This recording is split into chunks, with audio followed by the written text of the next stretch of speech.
Welcome to CI International School online classes. Hello students, our today's topic is black body radiations and photoelectric effect. आपको याद हो ये कल हमारी जो लास्ट वीडियो थी उसमें दोनों क्या चीज़ थी बेटा, ये हमारी जो इलेक्ट्रोमैग्नेटिक रेडिएशंस की जो ड्रॉबैक्स आई थी, लिमिटेशंस आई थी, ये हमारी दोनों क्या थी बेटा, वही थी। ठीक है बेटा, तो याद करो हमने इलेक्ट्रोमैग्नेटिक रेडिएशंस की डेफिनेशन क्या बताई थी कि वो मैकेनिकल वेव जिनको प्रोपोगेट करने के लिए एज ए मीडियम है ना किसी मैटर की रिक्वायरमेंट नहीं होती। यही थी हमारी बेटा इलेक्ट्रोमैग्नेटिक रेडिएशंस की डेफिनेशन। ठीक है ना, कि ऐसी मैकेनिकल वेव, नहीं तो मैकेनिकल वेव्स को क्या होता है, आगे प्रोपोगेट करने के लिए, आगे बढ़ने के लिए है ना मीडियम में एज ए मैटर रिक्वायर्ड होता है, कोई ना कोई सब्सटेंस का रिक्वायरमेंट होता है।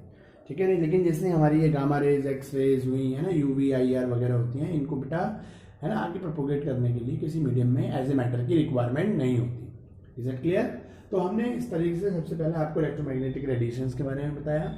इलेक्ट्रोमैग्नेटिक रेडिएशंस पे काम कौन करता था, याद है आपको, है ना? तो मैक्सवेल जो थे साइंटिस्ट, वो काम करते थे किस पे बेटा, आपके इलेक्ट्रोमैग्नेटिक रेडिएशंस पे। चलो इससे आगे बढ़े, उनकी प्रॉपर्टीज़ का हमने डिस्कशन किया था कि जैसे इलेक्ट्रोमैग्नेटिक रेडिएशंस की प्रॉपर्टीज़ में जैसे क्या होता है, ये एक वेव की फॉर्म में आगे बढ़ते हैं, वेव थ्योरी को फॉलो करती हैं। ठीक है, यही चीज़ है हमारे पास, इलेक्ट्रोमैग्नेटिक रेडिएशन जो आगे प्रोपोगेट करती है कैसे है, एज ए वेव। तो इसमें वेव थ्योरी हमारी क्या होती है, अप्लाई होती है। और वेव की जो प्रॉपर्टी होती है बेटा, वो क्या क्या होती है, जैसे आपकी फ्रीक्वेंसी होती है, वेव लेंथ है, वेव नंबर है। ठीक है बेटा, आपका वेव नंबर हो गया है ना, और वेलोसिटी, फ्रीक्वेंसी, ये सब चीज़ें वेव की अपनी प्रॉपर्टीज होती हैं। लेकिन अब जैसे लाइट है ना, लाइट भी जो आती है, लाइट के अंदर जैसे अब लाइट, सनलाइट के थ्रू हमें चीज़ें, या कोई भी और लाइट होती है, जैसे रेड कलर की लाइट है ना, आपकी violet, blue, green colour, yellow colour की लाइट है, तो ये सब क्या है, विजिबल रेंज में आती है। और विजिबल लाइट किस में आती है बेटा, इलेक्ट्रोमैग्नेटिक स्पेक्ट्रम का पार्ट है। Is it clear? तो इस तरीके पे बेस्ड हमने बेटा आपको कुछ न्यूमेरिकल्स भी कराए थे, जिसमें वेव फ्रीक्वेंसी दे रखी है। अगर फ्रीक्वेंसी गिवन है तो आपको बेटा आपको वेवलेंथ और वेव नंबर फाइंड आउट करवाया है। अगर वेवलेंथ गिवन है तो आपको frequency, wave number find out करवाया।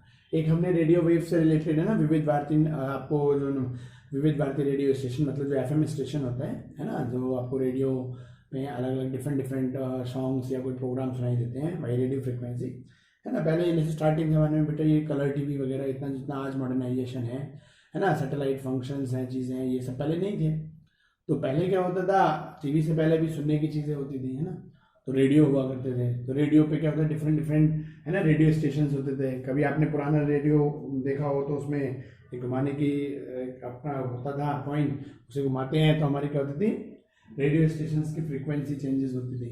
तो वो फ्रीक्वेंसी, उसको फ्रीक्वेंसी पे ही उस पर नंबर लिखे होते थे वो। तो कहीं पे जैसी फ्रीक्वेंसी आपके है ना मैच, एक रिसीवर होता था, एक एक्सेप्टर है ना, तो वो दोनों फ्रीक्वेंसी मैच करी तो आपको वो सुनाई, साउंड बहुत अच्छी सुनाई देने लगती थी। कभी आप देखना, अगर आपको कभी कोई पुराना रेडियो देखने को मिल जाए तो बहुत अच्छी चीज़ है। चलो बेटा, तो एक कहने का मतलब इस तरीके से हमने क्या करा, आपको न्यूमेरिकल्स करवाए। ठीक है बेटा, अब बात आते हैं कि देखो हर चीज़ में साइंस का नाम ही क्या है ना, चेंज। नेचर, साइंस क्या होती है, नेचर से निकालते हैं, नेचर में भी चेंजेस होते रहते हैं, साइंस में भी चेंजेस होते रहते हैं। जैसे जैसे समय आगे बढ़ता है, हमें कुछ नई चीज़ पता चलती है, या कुछ जो पुरानी प्रॉब्लम चल रही होती हैं है ना, तो वो क्या बन जाती हैं, जो पुरानी प्रॉब्लम्स होती हैं वो ड्रॉबैक्स और लिमिटेशंस बन जाती हैं। और उनको जिस तरीके से दूर किया, या कुछ नई चीज़ पता चल गई, तो या तो प्रॉब्लम का सोल्यूशन या कोई नई चीज़ पता चल गई, तो वो क्या बन जाती है, एक न्यू डिस्कवरी बन जाती है, एक नया रूल बन जाता है। ठीक है, तो हमारी जो इलेक्ट्रोमैग्नेटिक रेडिएशंस आई बेटा, इसमें जो प्रॉब्लम आई वो क्या चीज़ आई, वो लाइट की दो प्रॉपर्टीज थी। लाइट में वैसे और भी बहुत सारी प्रॉपर्टी होती हैं, रिफ्रैक्शन, रिफ्लेक्शन है ना, डिफ्रैक्शन, बहुत सारी प्रॉपर्टी होती हैं।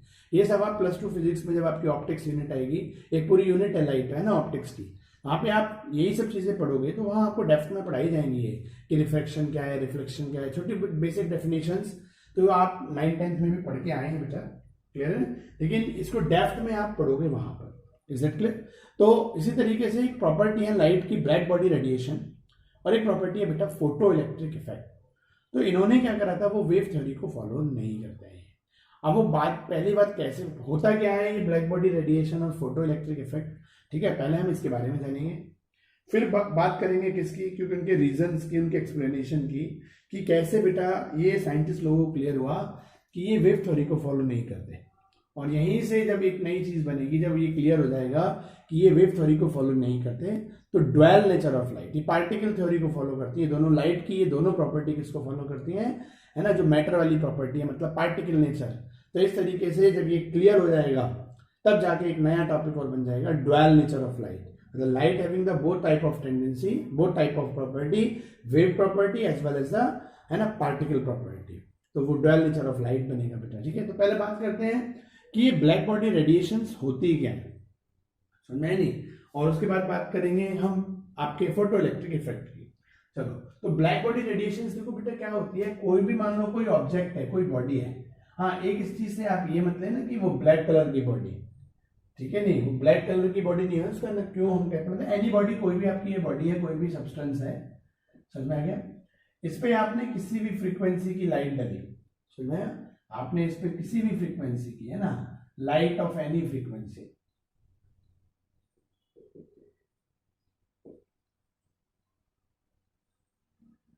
लाइट ऑफ एनी फ्रीक्वेंसी आपने क्या करा, है ना, इस पे इंसिडेंट करी बेटा, है ना, तो इस बॉडी, कोई भी बॉडी हो बेटा, वो क्या करती है, लाइट को एब्जॉर्ब करती है ना, और एक लिमिट तक एब्जॉर्ब करती है, और आफ्टर दैट क्या होता है बेटा, उस वो बॉडी जो रेडिएशंस है, मतलब जो एनर्जी है, उसको क्या करना, इमिट करना स्टार्ट कर देती है।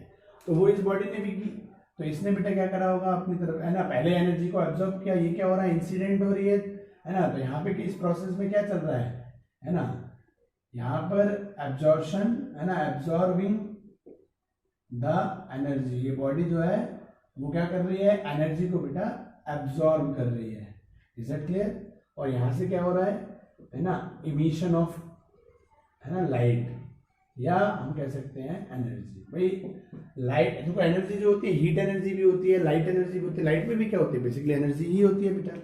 तो यहां से क्या होती है, एक बार एक लिमिट तक इस बॉडी ने क्या करा, पहले किसी भी फ्रीक्वेंसी की लाइट को, और उसमें भी क्या है, जो लाइट है उसकी फ्रीक्वेंसी है, तो उसमें क्या होगी, एक एनर्जी, और ये चीज आप पढ़ चुके हो आप, अब तो एक फॉर्मूला, अच्छा ओके ओके, अभी नहीं, आप अभी फ्रीक्वेंसी और एनर्जी का रिलेशन नहीं पढ़े हो, हाँ, वो तो आप यहाँ पढ़ोगे।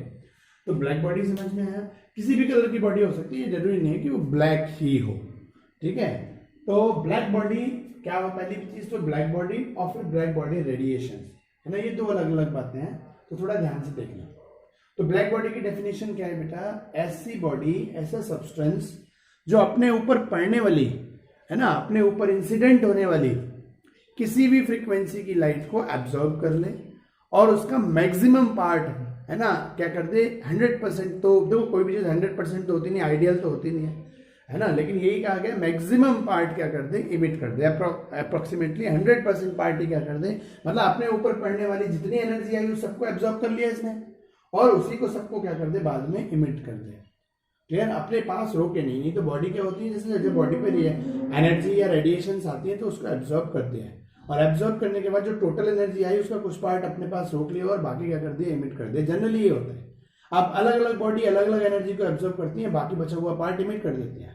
लेकिन ब्लैक बॉडी क्या होती है, अपने ऊपर पड़ने वाली किसी भी एनर्जी की लाइट को, है ना, और किसी भी फ्रीक्वेंसी की लाइट को हम बोल सकते हैं ना, अपने ऊपर पड़ने वाली किसी भी फ्रीक्वेंसी या किसी भी एनर्जी की लाइट को एब्जॉर्ब करके उसका मैक्सिमम पार्ट क्या कर देती है बेटा, रिफ्लेक्ट कर देती है, बाहर निकाल देती है, मतलब अपने पास मिनिमम ना के बराबर एनर्जी को रोकती है बॉडी, बाकी जितना ऑब्जर्व किया उतना ही क्या करा उसने, है ना। इसको हम परफेक्ट एब्जॉर्बर और परफेक्ट इमीटर भी कहते हैं, आपकी बुक्स में लिखा मिलेगा, है ना, परफेक्ट, है ना, एब्जॉर्बर ऑन परफेक्ट, है ना, इमीटर।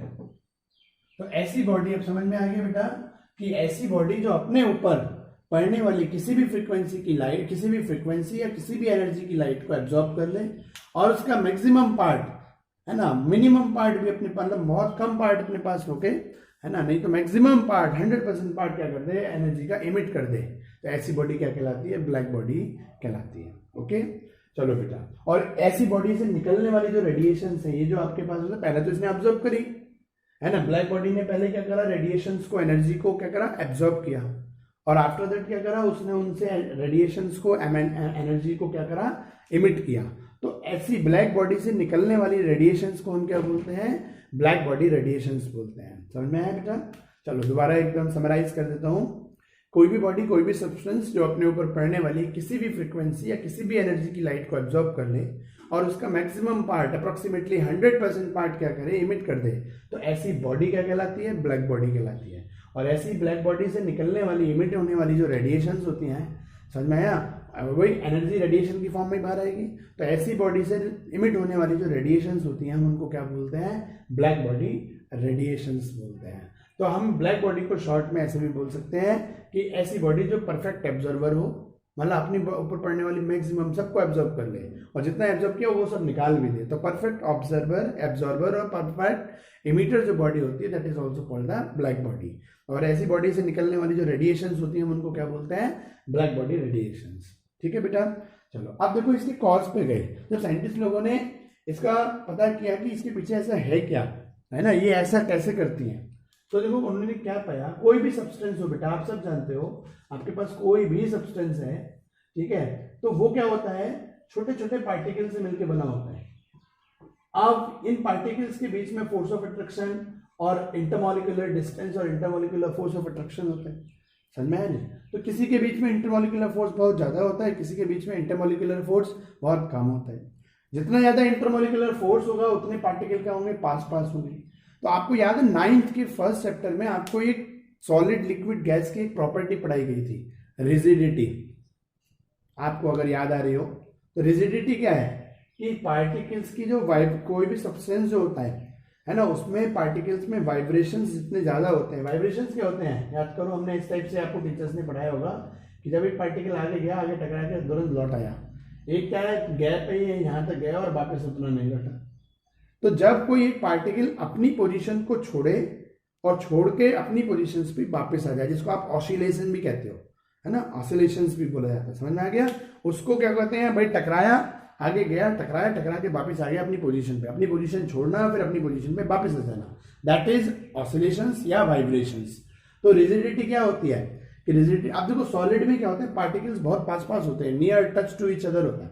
तो पार्टिकल क्या है, जस्ट जल्दी से दूसरे से टकराया क्योंकि पास में दूसरा पार्टिकल है, जैसे टकराया तो वापस आ गया। तो जो वाइब्रेशन, और गैस में क्या है, गैस में दूर दूर है, तो वहां जाएगा, अब जाते जाते इतना भी नहीं कि तुरंत वापस भी आ जाए। तो वाइब्रेशंस क्या, और रास्ते में इतना डिस्टेंस है, एनर्जी डाउन हो गई तो वहां जाके जरूरी नहीं है वो अपनी पोजीशन पे लौटे भी। तो जो रिजिडिटी होती है, इसीलिए आपको पढ़ाया जाता है, ये वाइब्रेशनल मोशन होती है ना, इसको क्या बोला जाता है ना, वाइब्रेशनल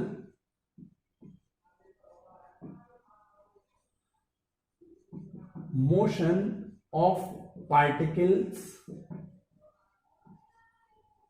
ऑफ सब्सटेंस। किसी भी सब्सटेंस के पार्टिकल के बीच जो वाइब्रेशनल मोशन होती है ना, उसको हम क्या बोलते हैं, रिजिडिटी। अब आप ही बताओ बेटा, किसी पार्टिकल पर, है ना, किसी सब्सटेंस पर, सॉरी, है ना, अगर रेडिएशंस पड़ेंगी और वो सब्सटेंस अपने ऊपर पड़ने वाली रेडिएशंस को, एनर्जी को क्या कर रहा है बेटा, एब्जॉर्ब कर रहा है, तो उस एनर्जी से क्या असर पड़ेगा, उस एनर्जी का असर जो है इस पार्टिकल्स के बीच का जो इंटरमॉलिक्यूलर फोर्स है उस पर पड़ेगा कि नहीं पड़ेगा, आप खुद ही बताओ बेटा, समझ में। और उस एनर्जी से क्या होगा, जो आने वाली एब्जॉर्ब करने वाली जो एनर्जी है वो इन पार्टिकल्स के बीच के इंटरमॉलिक्यूलर फोर्स को वीक बनाएंगे, तो ये पार्टिकल्स क्या होंगे, मोशन करने के लिए रेडी होंगे। लेकिन क्या है, सॉलिड है, अब ये अलग अलग सब्सटेंस पे डिपेंड करता है कि किसमें कितना इंटरमॉलिक्यूलर फोर्स है, कितना कम है, कितना ज्यादा है। तो क्या होगा, उस आने वाली एनर्जी को पहले ये पार्टिकल्स एब्जॉर्ब करते हैं, और जब उसको एब्जॉर्ब करते हैं तो उसकी वजह से उसके पार्टिकल्स के बीच में बेटा क्या होता है भाई, इंटरमॉलिक्यूलर फोर्स वीक पड़ता है और पार्टिकल्स मूव करने स्टार्ट करते हैं, जिसको आप क्या बोलोगे, वाइब्रेशनल मोशन। क्योंकि थोड़ा सा ही तो डिस्टेंस है, वो फोर्स ब्रेक हुआ या लूज पड़ा तो पार्टिकल आगे गया, टकराया, अपनी पोजीशन पे वापस आया। तो चाहे पार्टिकल्स का ऑसिलेशंस का हो या पार्टिकल्स में एक वाइब्रेशन स्टार्ट होगा, ठीक है। और अब बेटा जब ये वाइब्रेशन स्टार्ट होगा तो वहां पे क्या होती है, वही रेडिएशंस का एनर्जी क्या होगी, थोड़ी टाइम बाद एनर्जी इमिट होना। भाई ये भी तो क्या है, तो पार्टिकल्स के आपने एनर्जी एब्जॉर्ब करी, उससे फोर्स हुआ, ये आपका मोशन हुआ, तो ये काइनेटिक एनर्जी हुई, नहीं हुई, वाइब्रेशन मोशन में भी मोशन हुआ, तो वो एनर्जी भी क्या होगी, बाद में इमिट होगी। समझ में आया बेटा।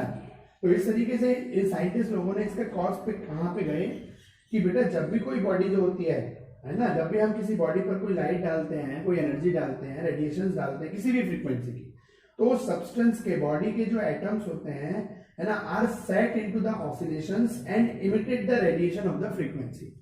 समझ में आ गया। तो उससे क्या करते हैं, वो बॉडी के जो पार्टिकल्स हैं वो पहले एनर्जी को ऑब्जर्व करते हैं, समझ में आया नहीं। और उसमें उनके पार्टिकल्स में ऑसिलेशंस होता है और फिर क्या करते हैं, इमिटेड द रेडिएशंस, वो क्या करते हैं है ना, इमिटेड करते हैं रेडिएशंस को, और वो किसी ना किसी फ्रीक्वेंसी, और रेडिएशन है तो बेटा वो क्या होगी, उसकी कोई ना कोई फ्रीक्वेंसी भी होगी, है ना। तो डिफरेंट डिफरेंट फ्रीक्वेंसी की एनर्जी, है ना, फ्रीक्वेंसी की रेडिएशंस को क्या करते हैं बेटा, वो इमिट करते हैं।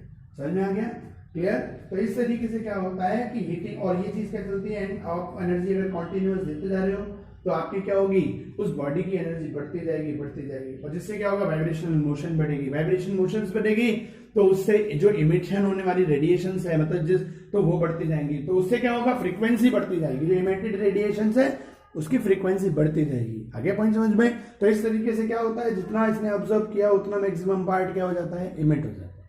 आप कुछ क्या करती हैं, अगर इसमें वाइब्रेशनल मोशन कम है ना, मतलब पार्टिकल्स में फोर्स ऑफ अट्रैक्शन कम है, समझ में आ गया, तो वो क्या हो, वो एनर्जी यहीं एब्जॉर्ब हो गई।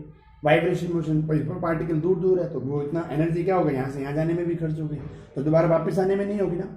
आया समझ में। तो इस तरीके से क्या होता है ये एक, अब आप बताओ तो यहाँ पे जो रेडिएशंस निकली बेटा, वो कैसे निकली, कि जो एब्जॉर्ब हुई एनर्जी उससे इसके पार्टिकल्स के बीच में एक वाइब्रेशन हुआ, तो मीडियम आ गया, है ना। इन रेडिएशंस को प्रोपोगेट होने के लिए, मूव करने के लिए, तो इधर से भी ये एनर्जी आई, मतलब रेडिएशन आई और रेडिएशन ही निकली, लेकिन इनको प्रोपोगेशन के लिए बीच में मीडियम में as a matter, as a particle की रिक्वायरमेंट आ गई, वाइब्रेशनल मोशन के लिए, ऑसिलेशंस के लिए। तो आप बताओ ये वेव नेचर कहां होगी, अब तो वेव को बीच में मीडियम मिल गया, और मीडियम में एज ए सब्सटेंस मिल गया। आ गया पॉइंट समझ में। तो इस तरीके से साइंटिस्ट लोगों ने तब बाद में इसका रीजन बताया कि भाई ये हमारी वेव थ्योरी, लाइट की ये प्रॉपर्टी जो होती है वो वेव थ्योरी को फॉलो नहीं करती। समझ में आ गया, क्लियर है। हमने तो बात 3 चीज पढ़ेंगे अभी। एक ब्लैक बॉडी क्या होती है, ये जो अपने ऊपर पड़ने वाली किसी भी फ्रीक्वेंसी की, है ना, जो रेडिएशंस होती हैं उन हर फ्रीक्वेंसी की रेडिएशंस को, है ना, क्लियर है पॉइंट, किसी भी फ्रीक्वेंसी की रेडिएशंस को ऑब्जॉर्व कर ले और उसका मैक्सिमम पार्ट इमिट कर दे, ऐसी बॉडी क्या कहलाती है, ब्लैक बॉडी।